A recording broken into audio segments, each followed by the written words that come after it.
avec joie que nous sommes ici réunis tous autour de vous en cette fête de 8 septembre pour célébrer pour vous, la Révérende Mère, votre jubilé de 25 ans de profession religieuse, et pour vous, Révérende Mère, qui allait prononcer dans quelques instants votre profession perpétuelle, votre profession solennelle.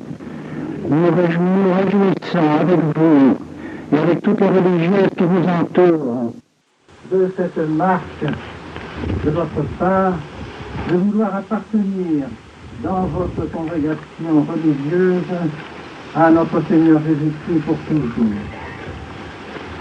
Au certes, nous aurions bien voulu que cette cérémonie se fasse dans une cathédrale, dans une grande église paroissiale, et que vos évêques de la région soient auprès de vous pour vous féliciter, pour prier avec vous, pour demander au bon Dieu de répandre sur vous ses bénédictions.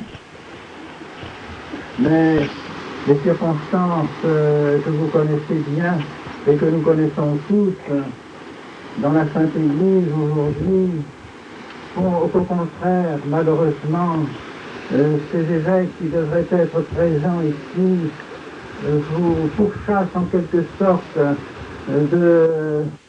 presque de leur malédiction, malheureusement, puisque l'on vous considère comme n'étant plus des religieuses.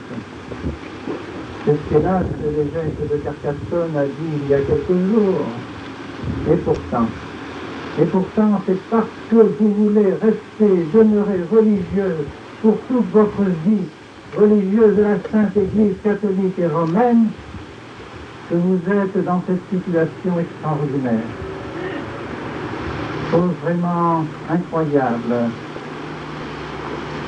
Car enfin, celles qui veulent demeurer fidèles à leur constitution, fidèles à l'Église catholique, fidèles à leur vie religieuse, sont considérées désormais comme n'étant plus religieuses.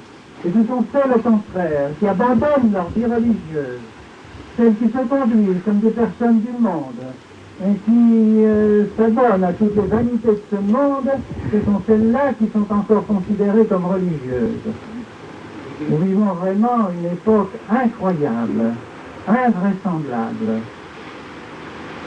Et il en est de même non seulement pour vous, mes bien chères religieuses, mais il en est ainsi pour nous-mêmes qui voulons former des prêtres, prêtres comme on les a toujours formés dans la Sainte Église, prêtres pour Dieu, prêtres pour le saint sacrifice de la messe. Ce sont ceux-là qui sont rejetés et ceux qui, malheureusement, abandonnent leur vie sacerdotale, semblent plus estimés par l'Église officielle d'aujourd'hui que ceux qui cherchent à maintenir véritablement la foi catholique de toujours. Eh bien, malgré ces épreuves inouïes qu'on n'aurait jamais pu imaginer seulement il y a une vingtaine d'années, malgré cette épreuve, nous devons rester fidèles. Fidèles à qui? Fidèles à notre Seigneur Jésus-Christ. Fidèles à la Sainte Église catholique et romaine. Fidèles aux successeurs de Pierre.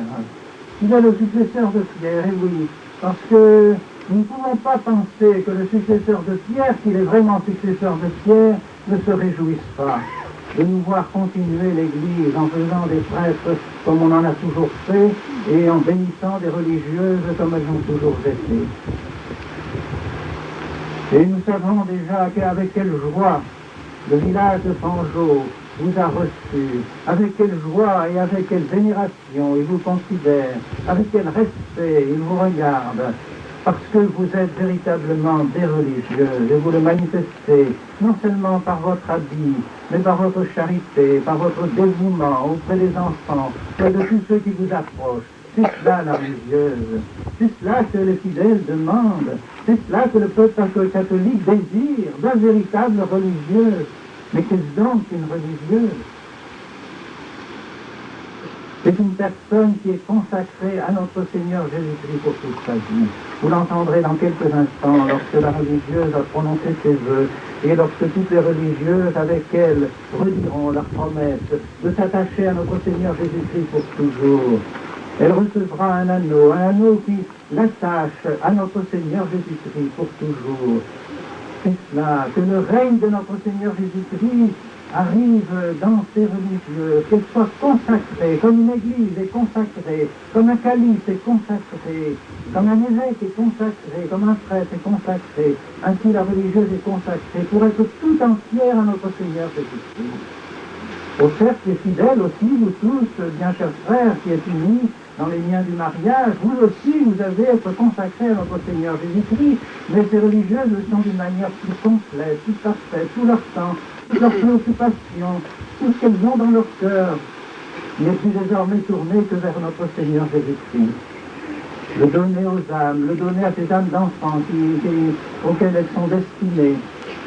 Quelle belle vocation. Et ceci est une nécessité dans l'Église. Une Église qui n'aurait plus de religieux, de religieuses, ne serait plus la Sainte Église catholique. Toujours dans la Sainte Église catholique, depuis que notre Seigneur est venu sur terre, depuis que Dieu s'est incarné, depuis que notre Seigneur Jésus-Christ a enseigné ce qu'était la vie religieuse, depuis toujours, il y a eu des âmes qui se sont consacrées à lui, qui sont consacrées entièrement à notre Seigneur Jésus-Christ. Et ce fruit de sainteté est nécessaire pour l'Église. Imaginez que l'Église n'est plus ni de religieux, ni de prêtres, ni de personnes qui se consacrent entièrement à notre Seigneur. Cette Église ne serait plus l'Église catholique. Pourquoi? Parce que la note de l'Église catholique, qui la distingue de toutes les autres religions, c'est la sainteté. La sainteté. L'Église est une, catholique, apostolique et sainte. Et comment se manifeste cette sainteté? Par le détachement de soi pour être attaché tout entier à notre Seigneur Jésus-Christ. Voilà ce qu'est la sainteté. Unir à celui qui est le saint, le juste. C'est bien ce qu'a dit Saint Pierre aux Juifs après la Pentecôte. Vous avez nié et vous avez tué le juste, celui qui est le saint par excellence. Si son Église est sainte, elle doit la manifester, cette sainteté. Et cette sainteté se manifeste précisément par ces âmes qui, appelées par la grâce de notre Seigneur Jésus-Christ, se donnent tout entière à lui, toute leur vie. Et vous, catholiques, fidèles, vous avez besoin d'avoir devant vos yeux ces religieux, ces religieuses, ces prêtres qui se consacrent à Dieu. Vous en avez besoin parce que vous sentez que vous avez besoin aussi de suivre cette sainteté, d'avoir cette sainteté, d'y participer et de voir que votre Église est une Église sainte. Et c'est pourquoi, mes bien chères sœurs, soyez persuadés que vous êtes l'Église catholique, malgré tout ce qu'on peut vous dire. Vous manifestez la sainteté de l'Église catholique. Si les vraies religieuses disparaissaient de l'Église, eh bien l'Église ne serait plus l'Église sainte. C'est pourquoi nous devons nous réjouir aujourd'hui, mes bien chers frères, de voir ces religieuses qui vont se consacrer d'une manière publique et solennelle à notre Seigneur Jésus-Christ. Et combien nous souhaitons que beaucoup de jeunes personnes viennent se joindre à vous pour continuer cette vie religieuse que vous voulez mener. Si vous êtes séparés douloureusement, et ce qui est un drame pour vous, de vous séparer de celles qui étaient vos sœurs, si vous êtes séparés d'elles, c'est pour précisément continuer votre vie religieuse, pour maintenir votre vie religieuse. Et cela est admirable de votre part. Vous êtes martyr en quelque sorte. Vous êtes témoin de cette vie religieuse. Mais vous le faites dans la douleur, mais aussi dans la joie, parce que vous savez parfaitement que réunis ici, vous pourrez continuer à vivre votre idéal de toujours. Ah, que le bon Dieu vous bénisse, que le bon Dieu bénisse vos œuvres. Et déjà, il les bénisse. Il n'y a pas un an que vous êtes ici, et déjà toutes les familles sont autour de vous pour leur confier leurs enfants. Pauvres familles chrétiennes qui ne savent plus où mettre leurs enfants pour que leurs enfants soient éduqués selon leur foi toujours.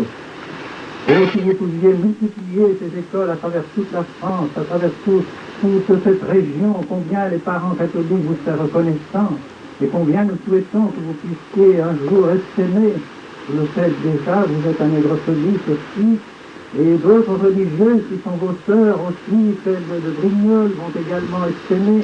C'est vraiment l'Église qui continue. Et je ne puis pas m'empêcher, en pensant à vous, de penser à notre séminaire. Notre séminaire aussi est l'Église qui continue. Car enfin, comment se fait-il que les séminaires de France soient vides et que le nôtre se remplisse malgré la persécution que nous subissons? Cette année, nous recevrons probablement plus de 35 jeunes séminaristes qui viendront nouveaux, qui viendront cette année.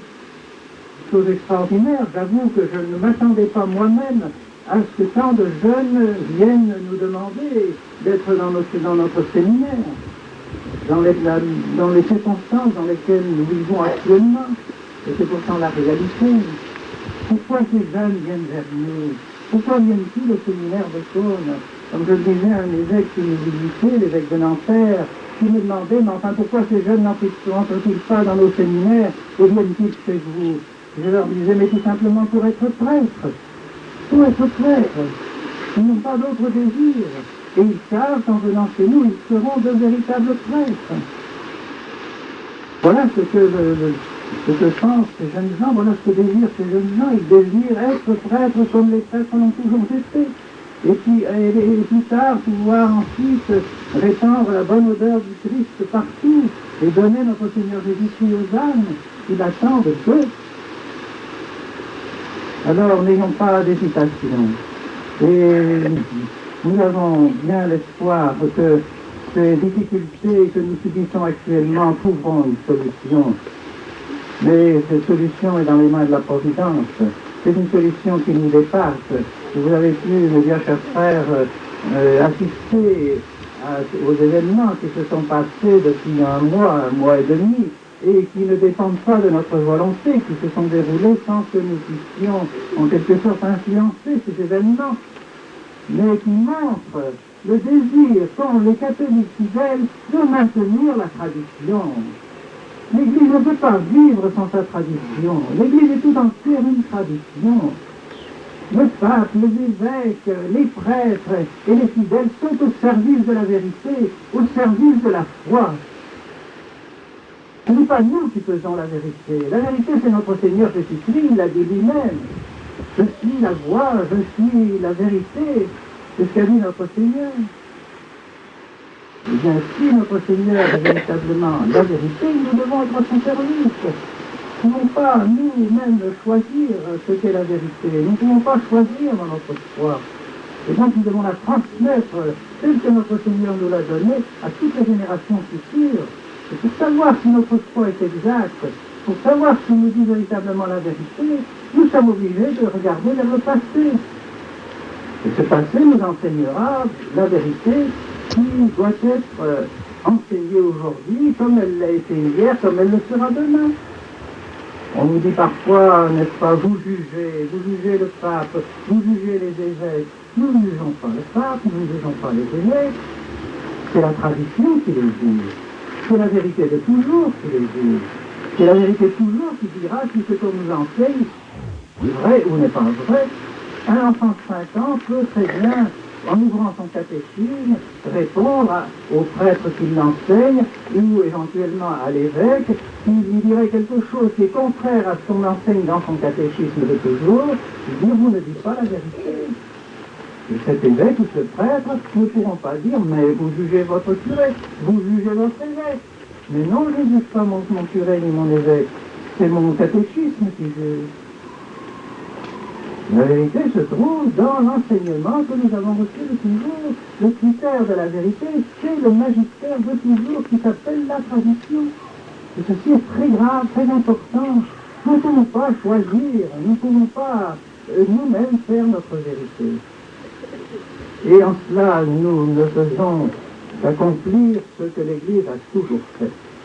Et donc, nous sommes avec 2000 ans de chrétienté, 2000 ans de catholicisme. Et c'est pourquoi, lorsque l'on nous demande si nous ne nous sentons pas isolés, nous ne disons pas du tout, nous ne nous sentons pas du tout isolés. quand bien même ceux qui devraient être avec nous nous méprisent et nous condamnent.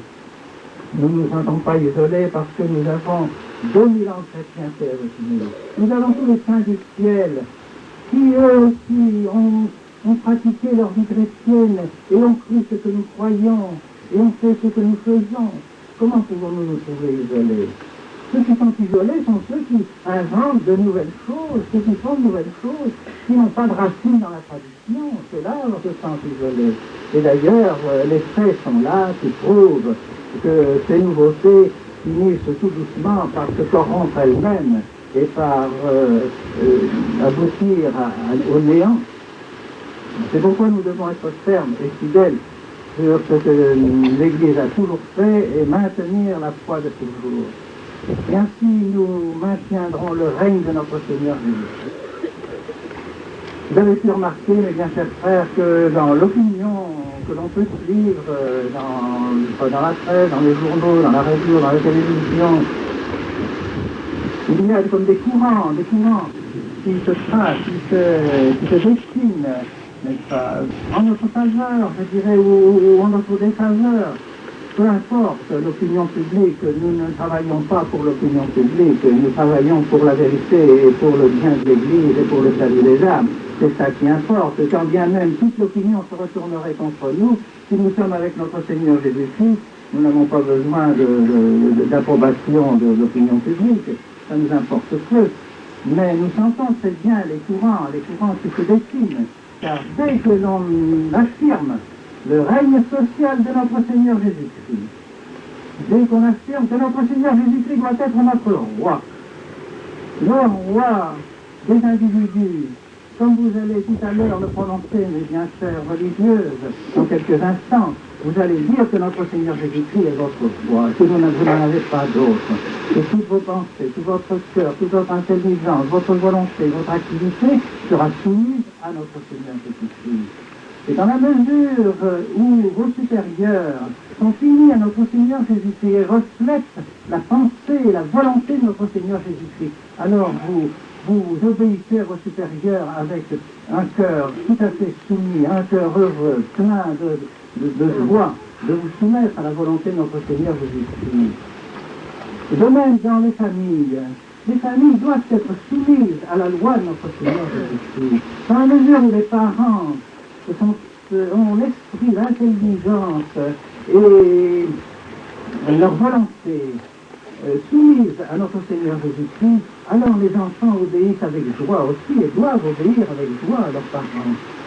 Il en est de même dans la société civile, et c'est là justement qu'on veut nous attaquer et nous dire que nous faisons de la politique, lorsque nous disons qu'il faut que notre Seigneur Jésus-Christ soit le roi de la société aussi. Mais qui a créé la société? Notre Seigneur. Il est Dieu, parce que tout a été fait, personne n'y a pas de façon, c'est ce que nous sentons. Donc notre Seigneur a fait aussi la société civile. Donc la société civile doit être aussi soumise à la volonté de notre Seigneur. Notre Seigneur doit être le roi de la législation, le roi de tout ce qui gouverne. Il le sera un jour, qu'ils le veulent ou qu'ils ne le veuillent pas. Un jour, tous les gouvernants passeront devant notre Seigneur et se seront jugés par lui, quoi qu'ils pensent, quoi qu'ils fassent. Quelque religion qu'ils aient, ils passeront devant notre Seigneur. Il n'y a qu'un seul Dieu, un seul roi au ciel, c'est notre Seigneur Jésus-Christ. Alors quand nous proclamons ces choses-là, on nous dit, vous faites de la politique. Si c'est cela faire de la politique, oui, nous faisons de la politique en proclamant le règne social de notre Seigneur Jésus-Christ. Nous ne pouvons pas faire autrement. C'est le bonheur des familles, c'est le bonheur des individus, c'est le bonheur de la société d'être soumis à celui qui nous a fait, à celui qui nous a créés, à suivre les lois de celui qui est notre créateur et notre rédempteur. C'est évident. On n'a pas besoin d'être un grand théologien pour savoir ces choses-là. Mais cela fait mal. Cela fait mal à ceux qui ne croient pas, à ceux qui s'opposent à notre Seigneur Jésus-Christ. On ne veut pas du règne de notre Seigneur Jésus-Christ. Nolumus ensegnare super nos. Cela répète le cri de ceux qui ont attaché notre Seigneur Jésus-Christ à la croix. Nous ne voulons pas qu'il règne sur nous. Ne parlez pas de ça. Que votre religion soit une affaire de sacristie, que c'est une affaire personnelle. Ah, mais ne venez pas à nous dire que la société doit obéir aux lois de notre Seigneur Jésus-Christ. Ça, nous n'en voulons pas. C'est alors qu'on commence à nous attaquer. Parce que vous voulez faire régner notre Seigneur Jésus-Christ, alors nous ne voulons plus de vous. Et voilà comment l'opinion tout à coup se retourne contre nous. Il ne faut pas s'étonner de ça. Mais notre Seigneur Jésus-Christ lui-même a été crucifié pour une raison politique. Il veut se faire l'égal de César. Voilà ce qu'on a dit. Il veut se faire l'égal de César parce qu'il se dit roi. Précisément, c'est déjà notre Seigneur a été tué pour une raison politique. Et tous les martyrs, et tous les saints ont été, et tous les apôtres, tous ceux qui sont morts, qui ont versé leur sang, ont été généralement tués pour des raisons politiques. Pourquoi? Précisément parce qu'ils disaient notre Seigneur doit être roi. Et ceux qui voulaient s'opposer au règne de notre Seigneur ont tué les gens qui les aimaient. Mais nous-mêmes l'avons senti lorsque, étant en Afrique, nous allions dans ces villages où les chefs de village, disons, ces petits roisselets, étaient inquiets de voir l'influence que nous commencions à exercer dans les villages lorsque notre Seigneur commençait à influencer les esprits. Ils comprenaient très bien qu'un jour, leur pouvoir qui était discrétionnaire, ils pouvaient disposer de toutes les personnes du village, de la vie ou de la mort de ces personnes. Ils savaient très bien qu'un jour, lorsque ce village se convertirait, ils ne pourraient plus faire ce qu'ils faisaient autrefois. Ils ne seraient plus les petits tyrans qu'ils étaient. Et par conséquent, ils étaient prêts aussi à poursuivre les missionnaires. Et c'est pourquoi il y a des missionnaires qui ont été tués. Pourquoi? Parce que de proclamer que ces rois doivent rendre compte à notre Seigneur Jésus-Christ de leur gestion, ils ne peuvent pas le faire, c'est limiter leur pouvoir. Et dès qu'on limite leur pouvoir, ils s'insurgent. C'est pourquoi nous ne voulons pas être soumis uniquement à des hommes, sans référence à Dieu. Il n'y a plus de référence à Dieu, alors nous sommes soumis à des tyrans qui feront de nous ce qu'ils voudront. Et ça, nous ne le voulons pas. Nous ne voulons pas des gouvernants qui n'ont pas de référence à Dieu. Et ceci ne fait que proclamer la foi de toujours, le catéchisme de toujours.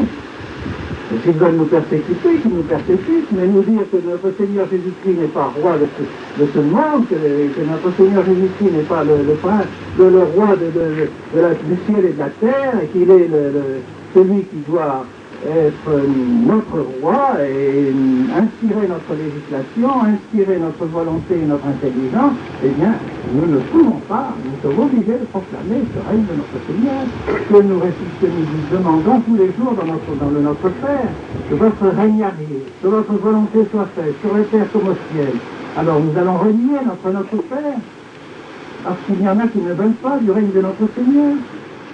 Pas du tout, plus que jamais. Nous avons besoin de ce règne de notre Seigneur Jésus. Nous mourons, notre société meurt parce qu'elle renie notre Seigneur Jésus-Christ, parce qu'elle rejette notre Seigneur Jésus-Christ. Et c'est la même chose de l'Église aujourd'hui. L'Église aujourd'hui, d'une certaine manière, rejette aussi le règne de notre Seigneur Jésus-Christ. Et c'est pour ça que les prêtres abandonnent. Et c'est pour ça que les religieux et les religieuses ne sont plus nombreuses et que les noviciats se vident et que les séminaires se vident.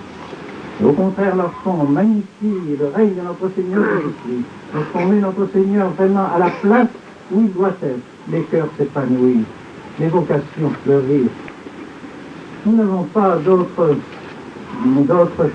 roi, d'autre amour que ce que notre Seigneur Jésus-Christ. Pensons à la très sainte Vierge Marie que nous fêtons aujourd'hui, dont nous fêtons la Nativité aujourd'hui. La très sainte Vierge Marie n'avait dans son cœur, dans son intelligence, dans son âme, aucun autre nom que Jésus. Pouvait-elle, la très sainte Vierge, avoir un autre nom que Jésus sur ses lèvres, dans son cœur, dans son intelligence et dans sa volonté? Eh bien, demandons à la très sainte Vierge Marie d'être comme elle. Demandons à la très sainte Vierge Marie d'avoir cette soumission à la volonté de son divin Fils. Lorsqu'elle a dit aux noces de Cana à ceux qui l'entouraient, faites ce qu'il vous dira.